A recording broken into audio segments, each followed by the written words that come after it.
आज की क्लास में शुरू करते हैं। बंगाल की खाड़ी का जो हमारा एक पॉइंट रह गया था वो है बनास नदी के बारे में। तो बनास नदी जो है यह चंबल की सबसे बड़ी सहायक नदी है।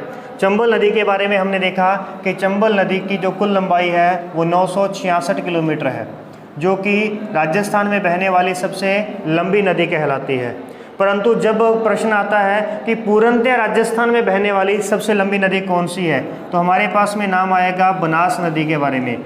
480 किलोमीटर यह पूर्णतः राजस्थान में ही बहती है। तो चलिए पहले देख लेते हैं कि कल हमने जो नदी के बारे में देखा था वो चंबल नदी थी, जो कि चंबल नदी मध्य प्रदेश से निकलती है। जल्दी से बताएंगे भी, सबसे पहले वो किस जिले में एंटर करती है? चंबल नदी किस जिले से राजस्थान में एंटर करती है? चित्तौड़गढ़ से।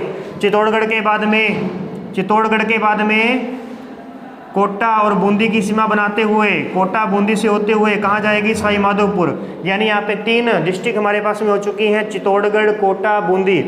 इसके बाद में सवाई माधोपुर, करौली और धौलपुर। सवाई माधोपुर, करौली और धौलपुर।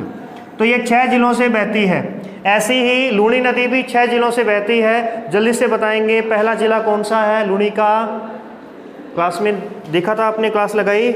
लूणी सबसे पहले अजमेर से निकलती है। तो 1 अजमेर, 2 नागौर, 3 पाली, 4 जोधपुर, 5 बाड़मेर और 6 जालोर। तो जालोर यानी कि लूणी नदी 6 जिलों से बहती है। चंबल नदी 6 जिलों में से होकर के बहती है। और इसी प्रकार से आज है बनास नदी, यह भी 6 जिलों से होकर के बहती है। तो चलिए शुरू करते हैं बनास नदी के बारे में। तो बनास नदी, पहले मैं यहाँ पे मानचित्र पे बता देता हूँ कि कौन कौन से 6 जिले यहाँ पर आएंगे, फिर अपन इसको फ्री माइंड से सभी चीज़ों को देखेंगे। तो बनास नदी जो है यह राजसमंद से निकलेगी और फिर यह चित्तौड़गढ़ में जाएगी। राजसमंद फिर कहाँ जाएगी? चित्तौड़गढ़। राजसमंद के बाद में चित्तौड़गढ़, चित्तौड़गढ़ से भीलवाड़ा, चित्तौड़गढ़ से भीलवाड़ा, भीलवाड़ा से अजमेर, भीलवाड़ा से अजमेर, अजमेर के बाद में टोंक, और टोंक के जाने के बाद में सवाई माधोपुर में जाकर के यह चंबल में मिल जाएगी। तो देखिए जरा कौन कौन से जिले हुए? राजसमंद, चित्तौड़गढ़, भीलवाड़ा, अजमेर, टोंक, सवाई माधोपुर। तो यह 6 जिलों से होकर के बहती है। तो 6 जिलों से होकर के बहती है और यह पूर्णतः राजस्थान में ही बहती है, इसलिए यह पूर्णतः राजस्थान में बहने वाली सबसे लंबी नदी कहलाती है। अब देखिए जरा ये उद्गम, इसका उद्गम जो है वो राजसमंद में अरावली पर्वतमाला है। तो अरावली पर्वतमाला में खमनोर की पहाड़ियाँ, खमनोर की पहाड़ियाँ जो है, खमनोर की पहाड़ियाँ, राजसमंद में खमनोर की पहाड़ियों से इस नदी का उद्गम होता है। और इसके बाद यह चित्तौड़गढ़ जिले में जाती है और चित्तौड़गढ़ जिले से यह कहाँ जाएगी? भीलवाड़ा में जाएगी। और भीलवाड़ा के बाद में अजमेर, टोंक में यह सर्पिलाकार आकृति में बहती है। सर्पिलाकार यानी सर्प बनाते हुए यह बहती है और टोंक जिले को 2 भागों में बांटती है। इसके बाद में सवाई माधोपुर के रामेश्वर नामक स्थान पर जाकर के, रामेश्वर नामक स्थान पर जाकर के किस में मिल जाती है? चंबल में मिल जाती है। रामेश्वर नामक स्थान है जो है सवाई माधोपुर में है। तो देखिए ये हो गया, खमनोर की पहाड़ियों से लेकर के रामेश्वर नामक स्थान पर जाकर के मिलेगी। इसके बाद में यदि हम इसके उपनाम की बात करें, उपनाम, तो इसे वन की आशा, इसे वर्णाशा कहते हैं। वर्णाशा नदी कहते हैं, वन की आशा इसे कहा जाता है। और बनास नदी होगी, पूर्णतः राजस्थान में बहने वाली होगी और 6 जिले हो गए यहाँ पे, सबसे लंबी होगी, है ना। इसके बाद में बनास की कुछ विशेषता की यदि हम बात करें, विशेषता, तो यह कुछ देर के लिए अरावली के समांतर चलती है। देखो यहाँ से जब ये उत्तर दिशा की ओर जाती है ना, तब यह अरावली के समांतर होती है। और अरावली व बनास के बीच का क्षेत्र, बनास नदी के बीच का जो क्षेत्र है, बीच का क्षेत्र जो है वह पिडमांट कहलाता है। क्षेत्र क्या कहलाता है? पिडमांट। पिडमांट कहलाता है।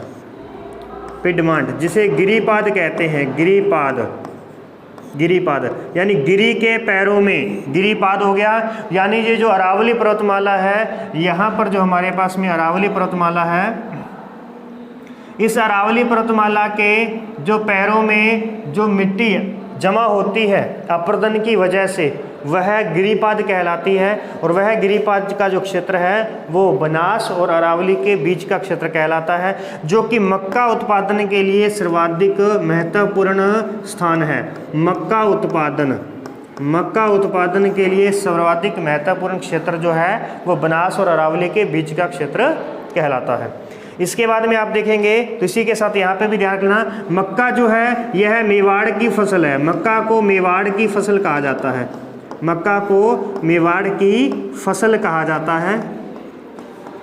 और अरावली पर्वतमाला मक्के की खेती के लिए प्रसिद्ध है, मक्के की खेती के लिए। उसके बाद में यह मैदानों में बहती है। और मैदानों में आप देखिए जरा, यहाँ पे हमें 2-3 पॉइंट बनाने हैं। एक राजसमंद में, एक टोंक के अंदर और एक सवाई माधोपुर में। इस नदी पर 3 बांध बने हुए हैं, 3 बांध हैं। राजसमंद में बना है नंद समंद बांध है। राजसमंद में है नंद समंद बांध। टोंक में इस नदी पर बिसलपुर बांध है, बिसलपुर बांध, जो कि राजस्थान की सबसे बड़ी पेयजल परियोजना है। बिसलपुर जो परियोजना है यह राजस्थान की सबसे बड़ी पेयजल परियोजना है। और सवाई माधोपुर में जो बांध बना हुआ है वो इसरदा बांध है, इसरदा बांध।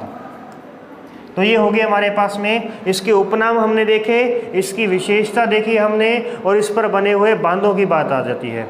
इसके बाद में बात आती है इसकी सहायक नदियों के बारे में। तो देखिए इसकी सहायक नदियाँ कौन कौन सी हैं। सहायक नदियाँ, सबसे पहले मुख्य सहायक नदियाँ हैं बेड़च,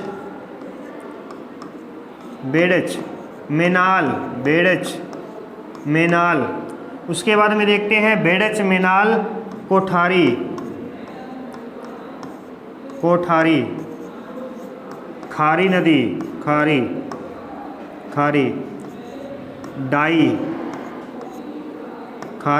डाई, बेड़च, मेनाल, कोठारी, खारी, डाई।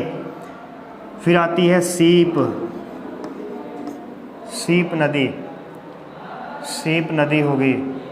और एक नदी है मानसी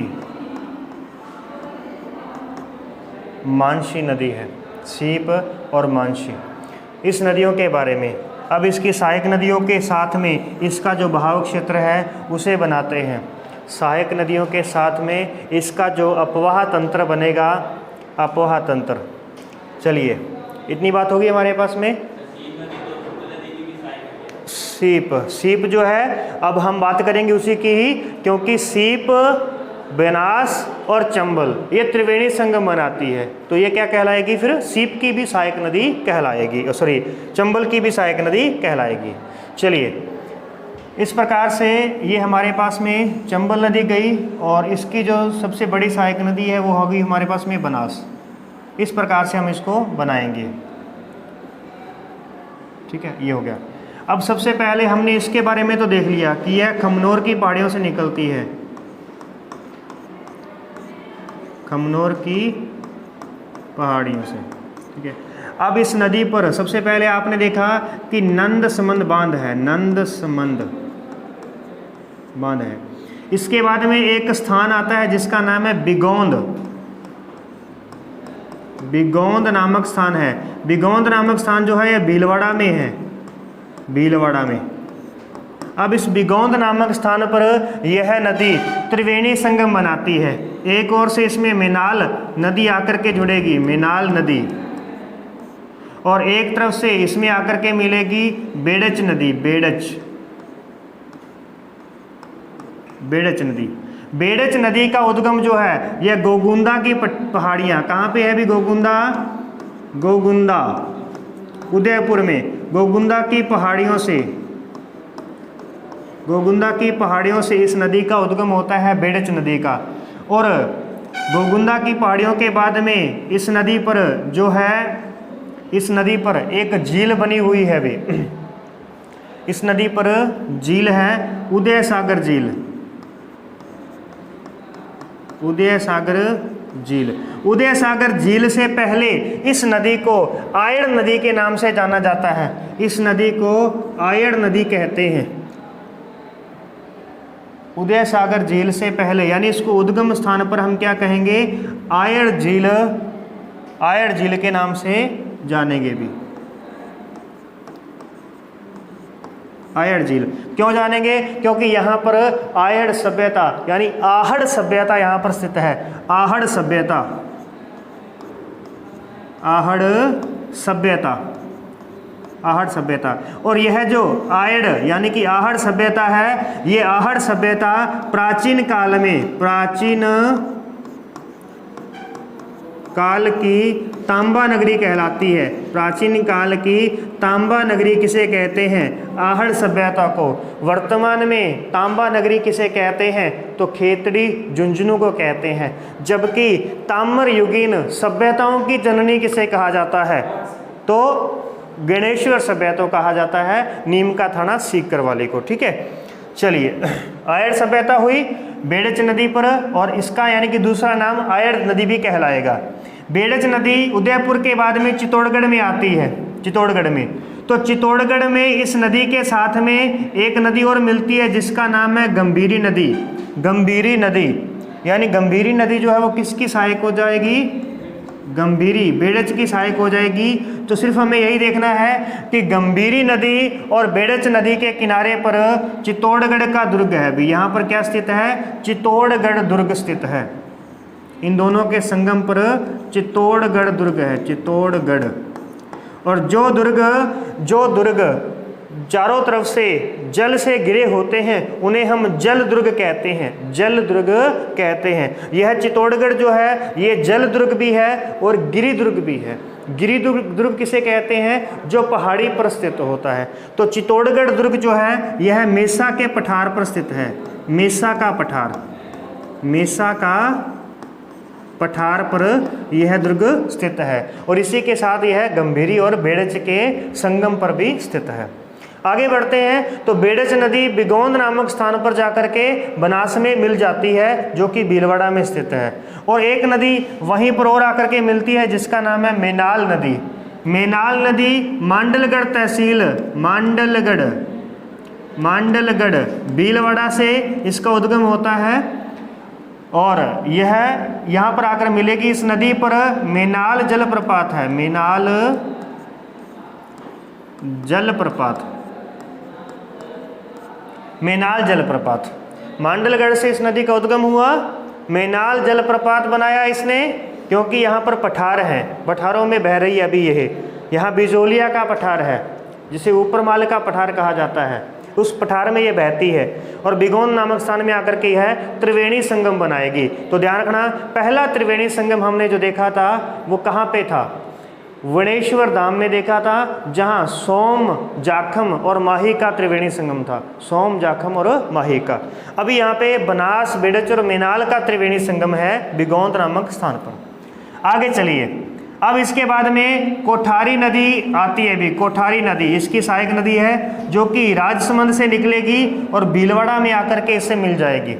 राजसमंद से ही निकलेगी और भीलवाड़ा में आकर के मिल जाएगी। अब कोठारी, कोठी बोलते हैं ना, कोठी किसको बोलते हैं, घर के टाइप में बड़ी जो हवेली होती है कोठी बोलते हैं। वो किस पर खड़ी होती है, कोठी जो खड़ी होती है वो दीवारों पर खड़ी होती है। तो दिवेर की पहाड़ियाँ। अब आगे से ध्यान रखना कि कोठारी नदी का नाम लेते ही दिवेर यानी दीवार नाम याद आना चाहिए। दीवार की पहाड़ियाँ, राजसमंद से इस नदी का उद्गम होता है। इस नदी पर भीलवाड़ा में आकर के इस नदी पर मेजा बांध बना हुआ है। मेजा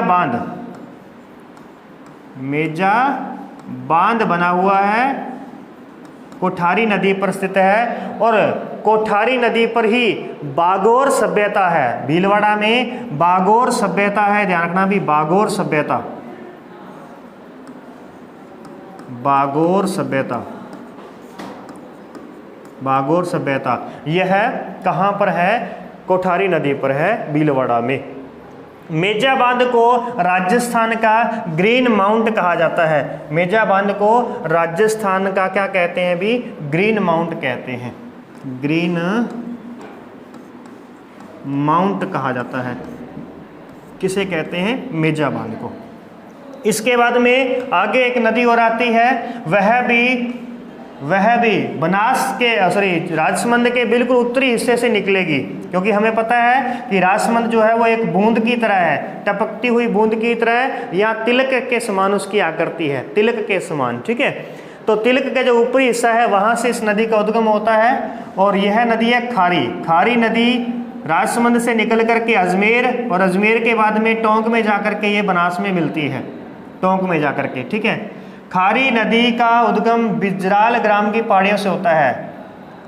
बिजराल ग्राम की पहाड़ियों से, ग्राम की पहाड़ियों से इसका उद्गम होता है, और फिर यह अजमेर में बहती हुई बनास नदी में मिल जाती है। और इसी के साथ साथ एक डाई नदी आती है, डाई, वह भी अजमेर से आती है और टोंक में आकर के मिल जाती है, डाई नदी। और एक है खारी नदी। डाई नदी जो है यह अजमेर में किशनगढ़ से निकलती है, भी किशनगढ़ की पहाड़ियों से, किशनगढ़ से इसका उद्गम होता है। और यह टोंक जिले के राजमहल, देवली तहसील के राजमहल के निकट, राजमहल स्थान का नाम है, देवली तहसील है, देवली तहसील।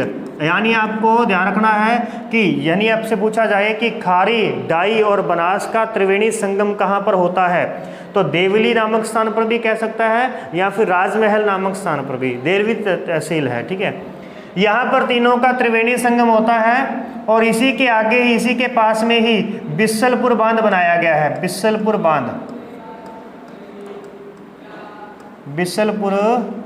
बांध, ये जो बिसलपुर बांध है, यह राजस्थान की सबसे बड़ी पेयजल परियोजना है, जिसके द्वारा अजमेर, जयपुर और टोंक को पीने लायक जल की व्यवस्था उपलब्ध करवाई जाती है। अजमेर, जयपुर और टोंक को जल की उपलब्धता करवाता है बिसलपुर बांध, जो कि बनास नदी पर बना है, इनके यहीं पर ही देवली तहसील में बना है ये भी, ठीक है, बनास नदी पर, राजमहल से थोड़ा सा ही आगे चल करके। इसके बाद में हम आगे चलते हैं तो यह नदी टोंक जिले को 2 भागों में बांटती हुई सर्पिलाकार आकृति में बहती है, और अंत में रामेश्वर नामक स्थान पर जाकर के इस नदी में चंबल नदी में मिल जाती है। इसकी एक नदी और आती है ऊपर से, सीप। तो सीप, बनास और चंबल तीनों का त्रिवेणी संगम होता है रामेश्वर धाम में, धाम। जबकि वेणेश्वर धाम पे त्रिवेणी संगम बना था, किसका? सोम, माही और जाखम का था, ठीक है। वहाँ वेणेश्वर था, यहाँ रामेश्वर नामक स्थान है। क्लियर है? यहाँ तक की बात हुई। इसके बाद में और देखें तो बाकी हमारे पास में मेनाल जलप्रपात हो गया। लगभग हमने सभी नदियों के बारे में चर्चा की है। तो ये हमारे पास में बनकर के तैयार हो गया है बनास नदी का अपवाह तंत्र, सारा का सारा। क्लियर है? ठीक है। तो इस प्रकार से इसी के साथ ही हमारे पास में ये जो राजस्थान की नदियां हैं, इनका टॉपिक जो है वो समाप्त होता है। ये राजस्थान की नदियों का टॉपिक जो है यहाँ पे समाप्त हो जाता है। तो अब आपके लिए कुछ प्रश्न रहेंगे, वो प्रश्न आपने अभी बताने हैं, क्योंकि जिस प्रकार से हमने नदियों का अध्ययन किया है उसी आधार पर वो प्रश्नों के आंसर देने हैं। तो चलिए देख लेते हैं क्या प्रश्न हमारे सामने आते हैं। तो जल्दी से पहले तो ये बताएं कि भी राजस्थान को कितने संभागों में बांटा गया है? कितने संभाग हैं? 7 संभाग हैं। कौन कौन से संभाग हैं भी? संभागों के नाम क्या हैं? बीकानेर संभाग है, बीकानेर संभाग। ओके। दूसरा है जोधपुर संभाग है, जोधपुर, जोधपुर। उसके बाद में उदयपुर संभाग आ गया, उदयपुर संभाग है। उदयपुर के बाद में कोटा संभाग, कोटा के बाद में भरतपुर संभाग आ गया, भरतपुर। भरतपुर के बाद में जयपुर संभाग आ गया, जयपुर। और फिर सबसे मध्यवर्ती संभाग है कौन सा? अजमेर संभाग हो गया। तो ये संभाग हैं। इसी की यदि बात करें बीकानेर संभाग में कितने जिले आते हैं? 4 जिले आते हैं बीकानेर संभाग में। कौन कौन से हैं? श्रीगंगानगर, हनुमानगढ़, बीकानेर, चूरू। ठीक है, ध्यान रखिएगा, श्रीगंगानगर, हनुमानगढ़, बीकानेर, चूरू, ये इसके हो गए 4 जिले। जोधपुर संभाग में 6 जिले आते हैं। जल्दी से नाम बताने का प्रयास करें भी। जोधपुर संभाग, ये हमारे पास में जोधपुर आ गया। तो सबसे पहले जोधपुर, जैसलमेर, बाड़मेर, जालोर, सिरोही और पाली। ठीक है, यानी इसके साथ साथ लगने वाले जैसलमेर, बाड़मेर, जालोर, सिरोही, पाली। सिरोही हालांकि इसके साथ में टच नहीं होता, परंतु फिर भी इसी महाद्वीप इस संभाग में आता है। क्लियर है? दूसरी बात, आगे चलेंगे। उदयपुर संभाग, उदयपुर संभाग में 6 जिले आते हैं। कौन कौन से हैं? ये हो गया उदयपुर। अब बताइए, सबसे पहले उदयपुर, डूंगरपुर, बांसवाड़ा, प्रतापगढ़, चित्तौड़गढ़ और राजसमंद। ठीक है, ये जिले हमारे पास में किसके आ जाएंगे? उदयपुर संभाग के आ जाएंगे। ओके, यहाँ तक हमने इसको कवर कर देते हैं। चलो, आसान रहेगा आपको समझने में। अब इसके बाद में अगला संभाग कौन सा है? कोटा। कोटा संभाग में कौन से जिले आते हैं? कोटा संभाग में कोटा है, बूंदी है, झालावाड़ है और बारां है। कोटा, बूंदी, झालावाड़ और बारां, ये हमारे पास में जो संभाग आ गए, ये हो गए कौन से भी? कोटा संभाग हो गया। कितने जिले आ गए इसमें? 4। अब देखिए, भरतपुर संभाग में भी 4 जिले आते हैं। भरतपुर संभाग में 4 जिले आते हैं। तो देखिए, ये हो गया हमारे पास में धौलपुर, करौली, सवाई माधोपुर। ओके, इसके बाद में भरतपुर खुद हो गया। ठीक है, धौलपुर, करौली, सवाई माधोपुर और भरतपुर यहाँ पे खुद हो गया। ये वाला भरतपुर हो गया यहाँ पे। ये हमारे पास में चारों आगे भरतपुर के अंदर। जयपुर संभाग में 5 जिले आते हैं, 5 जिले। तो जयपुर कौन सा? अलवर, दौसा। जयपुर, अलवर, दौसा और सीकर और झुंझुनू। टोंक नहीं इसमें आता, सीकर और झुंझुनू। ठीक है, ये हो गया हमारे पास में, यानी झुंझुनू, सीकर, जयपुर, अलवर, दौसा, ये 5 जिले हो गए हमारे पास में। अब रह गया बीच वाला, मध्यवर्ती संभाग रह गया। अभी मध्यवर्ती संभाग रह गया है। तो कौन सा है वो? अजमेर संभाग है। कितने जिले आते हैं? 4 जिले आते हैं। तो कौन कौन से जिले आते हैं अभी बताइए जल्दी से? अजमेर, नागौर, टोंक और कौन सा रह गया? अजमेर, नागौर, टोंक, राजसमंद तो हमने उदयपुर में ले लिया।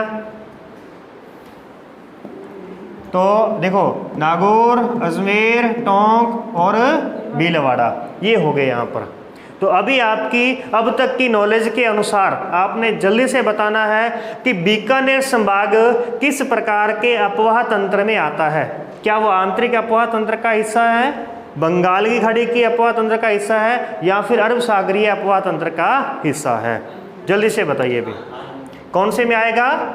आंतरिक प्रवाह, आंतरिक अपवाह तंत्र का हिस्सा है। क्यों? क्योंकि बीकानेर और चूरू में तो कोई नदी है ही नहीं, और जो अलवर अपने श्रीगंगानगर और हनुमानगढ़ में है उसका नाम घग्गर है, और घग्गर नदी जो है वो आंतरिक प्रवाह की है। इस प्रकार से आपने देना है। जल्दी से सभी संभागों के बारे में बताइए, कौन किसका है?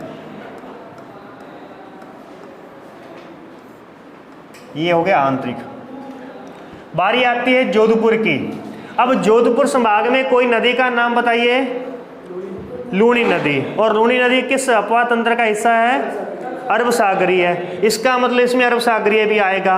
अच्छा, इसके अलावा अरब सागरीय के अलावा कोई आंतरिक प्रवाह की नदी यहाँ पे हमने देखी हो इसके किसी भी एक देश में? हाँ, जैसलमेर में हमने देखी थी, तो वो कांकणी थी, है ना। तो इस प्रकार से ये कौन सा हो गया? आंतरिक और बाहर, आंतरिक और अरब सागरीय, ये हो गया। अब जल्दी से बताएंगे उदयपुर संभाग 6 जिले हैं, इन 6 जिलों में कौन कौन सी नदियां हमने देखी थी?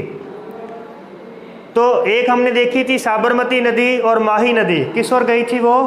अरब सागर में। और एक हमने देखी यहाँ पे बेडच और बनास, किस ओर गई? बंगाल की खाड़ी में। तो इसका अपवाह तंत्र कैसा है? अरब सागरीय और बंगाल की खाड़ी का है। ठीक है अभी चलिए जल्दी से आगे। कोटा का जो है अपवाह तंत्र वो कैसा है? कैसा है? सिर्फ बंगाल की खाड़ी का ही है? क्या ये सिर्फ बंगाल की खाड़ी का है? तो हाँ, ये सिर्फ और बंगाल की खाड़ी का अपवाह तंत्र है। चलिए भी आगे भरतपुर संभाग की बात करते हैं। भरतपुर संभाग में कोई नदी जैसे बाणगंगा कहाँ गई थी? बंगाल की खाड़ी में। ओके, और जैसे रूपा रेल आंतरिक थी, तो यानी इसमें कौन सा आएगा? आंतरिक और बंगाल की खाड़ी का आएगा, बंगाल की खाड़ी का। ओके, चलिए जल्दी से आगे भी। जयपुर में याद करिए भी कौन कौन सा अपवाह तंत्र आपको मिला था यहाँ पे? जयपुर में कौन सा मिला था? जयपुर में मेंथा, रूपनगढ़, खारी, खंडेल, वो सारी नदियाँ जो है आंतरिक प्रवाह की हैं। और जयपुर से ही एक नदी निकलती है जिसका नाम है कौन सा भी? बाणगंगा। वो कहाँ गई थी? तो इसका मतलब ये कैसा हुआ? आंतरिक और बंगाल की खाड़ी का हुआ। अब रह गया अंत में भी जल्दी से बताएंगे अजमेर के बारे में।